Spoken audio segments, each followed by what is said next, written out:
So again we are coming back to the discussion of the greater wings of the sphenoid, myself Dr. Shoma Shaha, as I am continuing with the discussion of the greater wings of the sphenoid.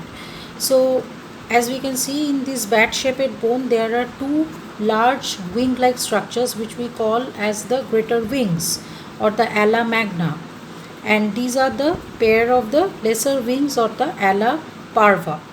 Now, in the greater wing of the sphenoid, when we have to study, we can see there are some surfaces, some foramens, there is some borders, and some bony features which we will have to discuss one by one. So, start with the surface and the borders of this greater wing. So, here this is the cerebral surface. So, in this cerebral surface, we can see that several foramen are there, and also some grooves of arteries markings we will find, which we will discuss. So this is actually, if you go back to the base of the skull, then you will find that, so this is the area for the anterior cranial fossa, and this is the area for the middle cranial fossa, and in the middle cranial fossa, if you find, then you will see that it is actually the greater wings of the sphenoid, the cerebral surface. It contributes to formation of the anterior 1/3 portion of this middle cranial fossa. And again we now see what are the different foramens that we can find in this area. So first of all, if you can see, you will find that there is this, the foramen rotundum. In the cerebral surface we find foramen rotundum is there, and this gives passage to the maxillary nerve. Maxillary nerve will pass through the foramen rotundum to go anteriorly. Then here lies slightly backward, we find an oval foramen known as the foramen ovale.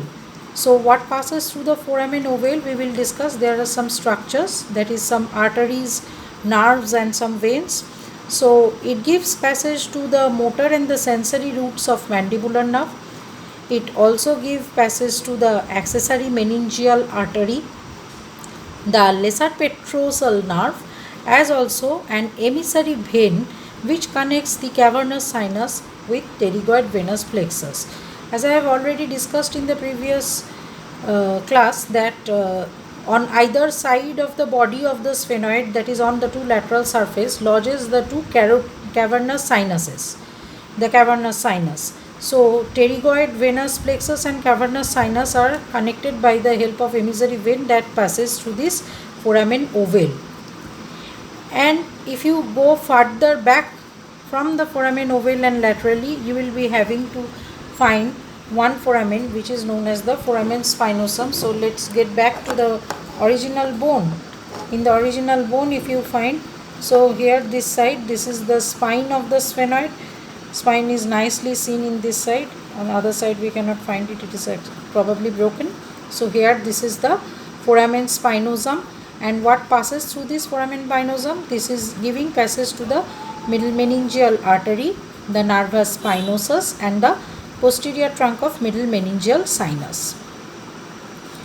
So these two foramens are often very important because of more important discussion, and often in the exams the students are often asked to comment what are the, show the foramen rotundum and the foramen ovale, and also what are the structures passing through it, as also about this foramen spinosum.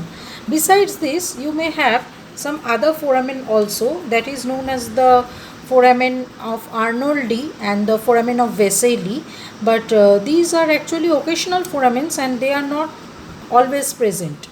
Sometimes it so happen, if lesser petrosal nerve does not pass through this foramen ovale, it may pass through another separate foramen known as foramen of Arnoldi, that may lie medially between the bony bar in between ovale and the foramen spinosum. In between this foramen ovale and also the foramen spinosum, in this bony bar, if lesser petrosal nerve does not transmit through this foramen ovale, it may transmit through the foramen of Arnoldi, also often called canaliculus innominatus. Another foramen that you have often come across, that is the foramen of Vesely. So that is usually found medial to the foramen ovale, and actually it gives passage to an emissary vein connecting cavernous sinus to the pterygoid venous plexus. So for the time being, we may just have a look at a diagram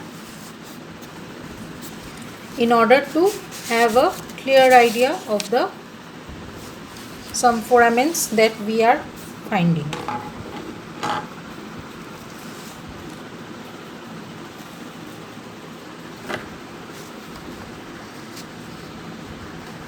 So see, here we have drawn the sphenoid bone from the anterior aspect. It is the front view of the sphenoid bone that I have drawn here, and here you can actually find the two lesser wings of the sphenoid, and this is the anterior surface of the body of the sphenoid, and in the anterior surface of the body we will find also the sphenoid concha, that is having upper vertical and the lower horizontal part, and they are separated by the sphenoidal crest.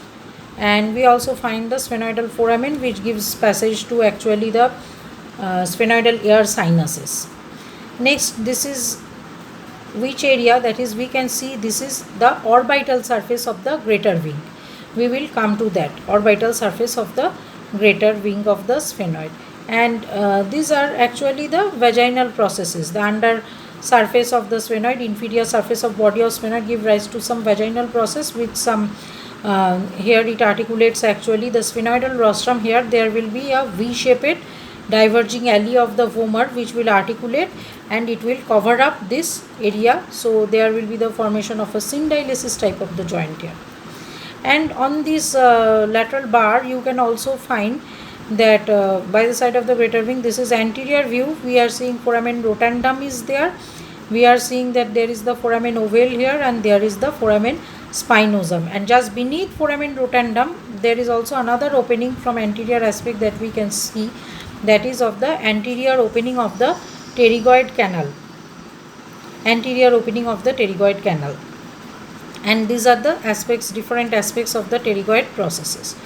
Okay, so this is one view, and just for a revision of all the foramen that we have studied till now, we have made some chart, that is or the mnemonic you can say, that is foramen ovale, the structures that are passing through it can be memorized like this. Male, M is for the motor and the sensory roots of mandibular nerve, A for the accessory meningeal artery, L is the lesser petrosal nerve, E for the emissary vein connecting the cavernous sinus with the pterygoid venous plexus, and the foramen spinosum, that is collected through it passes this ANS, answer, short form for answer, it is middle meningeal artery, nervus spinosus, and the posterior trunk of the middle meningeal sinus. And through rotundum, already we have told that it is only one nerve, that is the maxillary nerve, it's easiest to remember. These are two nerves, that is the foramen Arnoldi will give passage to lesser petrosal nerve if it does not pass to the ovale, and also the emissary sphenoidal foramen, it will give passage to the emissary vein. Now, so after having done with this aspect, cerebral aspect, in the cerebral aspect we can also find that there is the marking for this middle meningeal grooves for the middle meningeal sinuses, grooves for the middle meningeal artery, that is present here. Now we look into the lateral surface, or you can say that this is the temporal surface, and in this lateral surface you can see that there is a presence of a crest which divides it into an upper area and a lower area. In the upper area it gives attachment to the temporalis muscle, and in the lower area and this area it is also called the infratemporal crest. Infratemporal crest and the lower area, it gives rise to the lateral pterygoid muscle. So this is the lateral surface of each greater wing, the lateral surface of each greater wing divided by the horizontal, this is the line, and this horizontal line that divides, or a crest, infratemporal crest, the upper area for temporal fossa, temporalis muscle, lower area for the infratemporal fossa, here we get the lateral pterygoid muscle, upper head of the lateral pterygoid. Now you come to the orbital surface. Finally in the anterior surface we go back, and in the orbital surface we find what? That it is a quadrilateral plate-like structure. So you find that this is one is a quadrilateral plate, and upper part is articulating, and medially it is non-articulating, and again laterally it is articulating, inferiorly it is non-articulating. So if you find this orbital surface of the greater wing of the sphenoid, so in the upper margin, the greater wing of upper margin, it is articular, it is joining with actually orbital plate of the frontal bone, and also it joined here with some part with the zygomatic bone. So to see this, we will have to go to the frontal bone. So here I have already shown it that the frontal bone is articulating with this frontal bone and the sphenoid bone, they are articulating one by one with each other, and here you can see that this is the cribriform plate of ethmoid with the ethmoidal spine. And if you turn it anteriorly, then what do you find? In the anterior aspect, you can see that this one is the orbital plate. This is the orbital plate of the orbital surface of the greater wing, and this orbital surface of the greater wing is getting articulation with the orbital surface of frontal. And when you see into the skull, then you find that this one is the zygomatic, this italic lettered F-shaped bone, this is the entire zygomatic bone. And what you see, you can also see that this is the orbital surface, and the orbital surface is articulating not only with the frontal above but also laterally, superolaterally it articulates here with the zygomatic bone. And by the side, when you turn to try it by the side, then clearly we can see that this is the temporal surface of greater wing, and here you can see the suture. So this area we call it as the terion. Here this is squamous part of temporal bone, and this is the temporal surface of the greater wing of the sphenoid, and here the squamous part of the frontal. So three together and we form here what is known as the terion. Similarly on this side also you will be able to see. See, this is the temporal surface of the greater wing, and here is the formation of the terion. This is the temporal surface of the temporal bone, and this is the frontal bone. So what you find actually is that this orbital surface of the greater wing of the sphenoid, it is actually non-articular in medial side and it is non-articular in the lateral side, but it is articular in the upper part and it is articular also in the lateral part. So in the medial part, what does it give rise to? It gives rise to one retort shaped gap or a flask shaped gap. This is superior orbital fissure. Similarly, below you also find that there is one inferior orbital fissure, which is again another slit like here. If you can see here,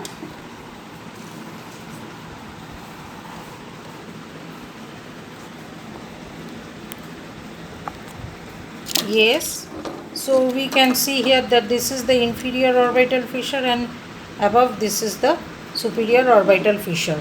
So actually the greater wing of the sphenoid, what happens?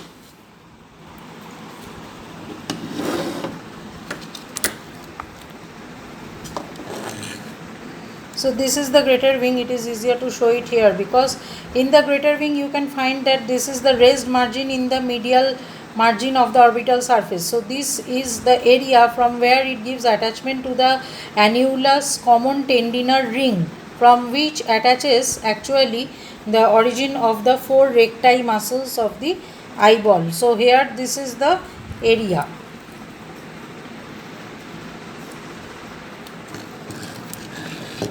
And if you now look just at, have a look at the superior orbital fissure. We can have a look at the superior orbital fissure. So what are the structures that we are having to see into the superior orbital fissure? So if you have to follow this diagram, we can just have one schematic diagram that we have done.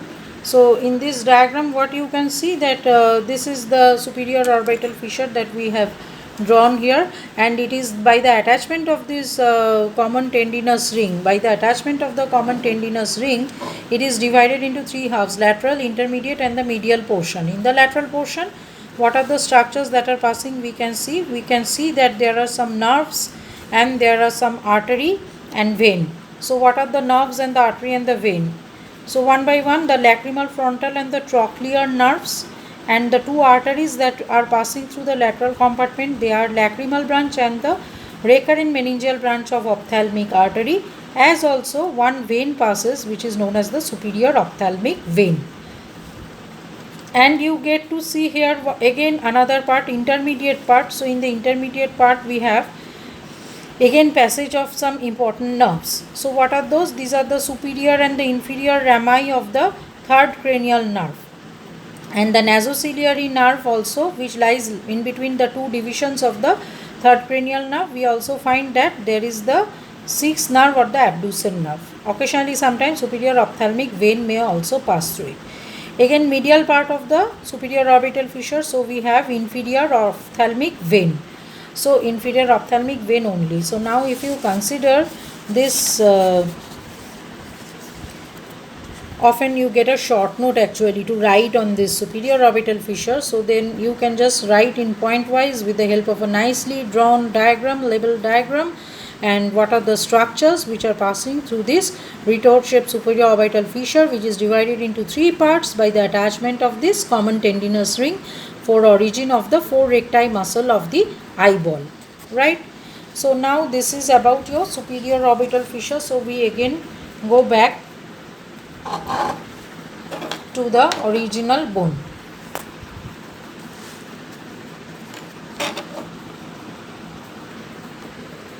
So now in this bone again, if we go come back, then what we find that after this orbital surface, we have found the orbital surface to be articulating, and these are the superior orbital fissure here. What passes through it we have already discussed. This is about your entire cerebral surface, and this is about the temporal surface. In the temporal surface for the temporal fossa, this is the for the temporal fossa, and this is the area for the infratemporal fossa. This is the infratemporal crest, right?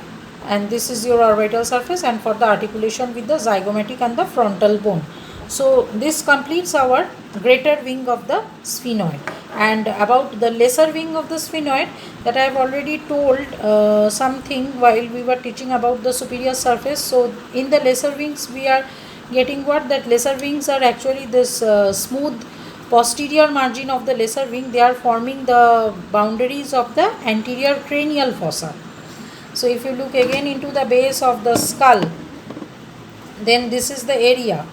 In the base of the skull, what you will find, that this is the lesser wing posterior margin which is smooth, and it is forming the anterior cranial fossa boundary. And these are the two clinoid processes which we have already discussed, the anterior clinoid, the posterior clinoid, and the middle clinoid.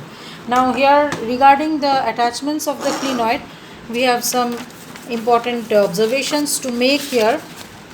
So in order to make you understand, I have just given a schematic diagram. Try to give you a schematic diagram. See, from the anterior clinoid process, if you will find that one green line I have drawn, that is actually a U-shaped line. It is giving the free margin of the attachment of, showing the free margin attachment of the tentorium cerebelli.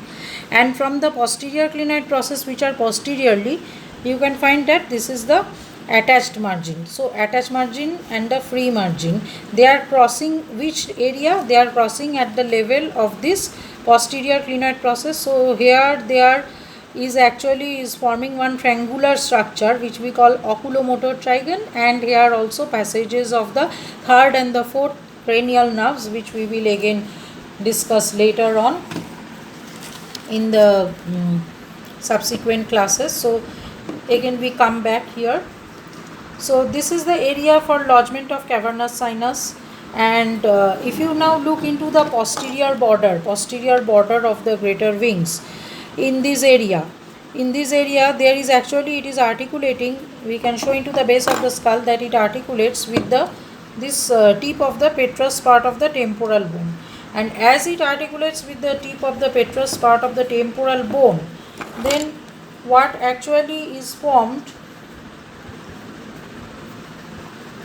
you can find that this one large foramen is formed here. This is actually known as the foramen lacerum, So you can here clearly see that this is the tip of the petrous part of temporal bone, and this is the petrosal process of the greater this body. Just by the side of the body of the sphenoid we can see petrosal process. Petrosal process and petrosphenoid ligament is actually joining with this tip of the apex of the petrous temporal, and at apex of petrous temporal also there is opening for the anterior opening for the carotid artery. Carotid artery comes out through beneath this petrosphenoid ligament to lie along this lateral surface of the lies along the lateral surface of the body of the sphenoid in this sulcus cavernous sinus. Along in the lateral wall of the cavernous sinus it lies, and again it goes anteriorly and gives branches, that is ophthalmic branches, meningeal branches and all, anterocerebral branches, etc. This will be given.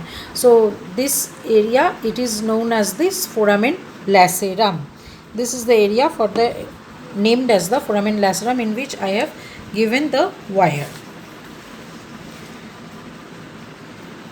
So actually the medial part of this posterior border of the sphenoid, this is the posterior border and here it is the medial part. So medial part is getting to form the anterior boundary of the foramen lacerum, and here it actually presents the posterior opening of the pterygoid canal.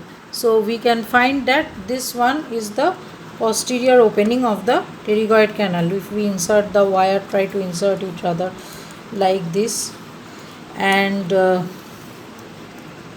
whether we can come out to the anterior opening. So which one is the anterior opening of the pterygoid canal? Let me show you that this is the anterior opening.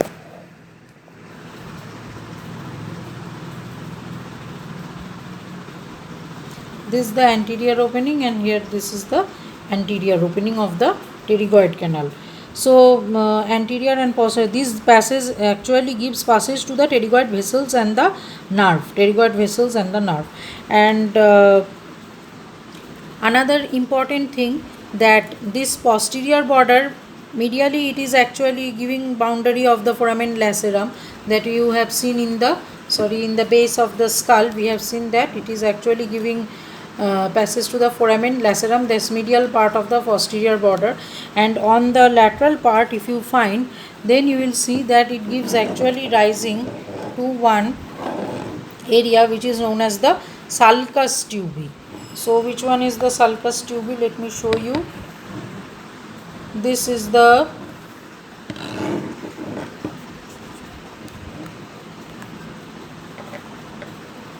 area for the sulcus tubi.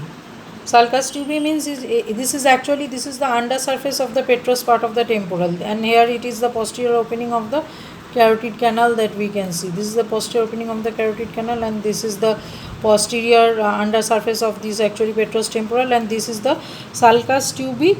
And sulcus tubi is actually, it is lodging meant for the lodgement of this cartilaginous part of the auditory tube, and it is seen in the exterior of the base of the skull.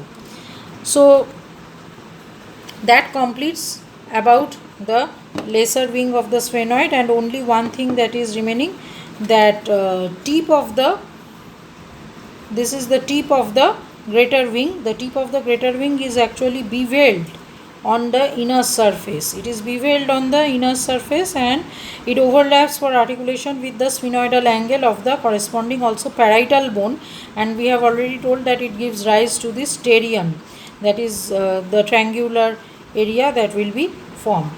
And now we have this, that is the spine of the sphenoid. Let us come to the spine of the sphenoid. It is a small pointed process projecting downward from the junction of your posterior border and also from the this one, that is the squamosal border of the greater wing. This gives attachment to three ligaments and two muscles. So ligaments are sphenomandibular ligament, anterior ligament of malleus, and the pterygospinous ligament. The sphenomandibular ligament, anterior ligament of malleus, and the pterygospinous ligament. So sphenomandibular ligament is actually extending from the spine of the sphenoid to lingula of mandibular foramen. So mandible is not with me, but you can see in the mandibular foramen there is the lingula guarding the mandibular foramen. So with that lingula, sphenoidal spine articulate with the help of this sphenomandibular ligament, and it is actually developed from fibrous envelope of Meckel's cartilage of the first branchial arch. Another attachment next is the anterior ligament of the malleus. Anterior ligament of malleus will extend from the spine of the sphenoid up to the anterior process of malleus. And last is the pterygospinous ligament, which gives attachment from spine to a tubercle on posterior border of the lateral pterygoid plate. So this is our lateral pterygoid plate. In the lateral pterygoid plate, the tubercle which is present, from the tubercle up to the this sphenoidal spine, from the tubercle up to the sphenoidal spine is actually the attachment of the pterygospinous ligament, and two muscles are also attached. One is the tensor veli palatini muscle. The sphenoidal spine gives attachment one to the tensor veli palatini muscle, and another muscle that is also attached, that is known as the tensor tympani. So from this sphenoidal spine, you can see that this is the sphenoidal spine, gives attachment to three ligaments and two muscles. And one important relation that is very notable to remember here, that is the spine of the sphenoid is related medially to cartilaginous part of auditory tube and chorda tympani nerve, and laterally it is related with the auriculotemporal nerve. It is related laterally to auriculotemporal nerve, and medially it is related to the cartilaginous part of this auditory tube as also to the chorda tympani. So if there is any injury to the cranium in which there is fracture of sphenoidal spine, then what will happen? There will be actually damage to the sphenoidal spine, will give rise to the damage to both the this auriculotemporal and also the chorda tympani division. So secretomotor paralysis will be occurring of all the three pairs of the salivary gland on the affected side. So what will be the patient suffering from? If there is the sphenoidal spine fracture of one side, then patient may complain with the loss of the taste sensation and loss of the secretion of the salivas from this on this side, that is from anterior 2/3 of the corresponding half of the tongue, there will be the loss of this secretomotor secretions. So this completes about our greater week, and remaining is about the pterygoid processes. So we find that the two pterygoid processes which are present, we will discuss it again in the later class.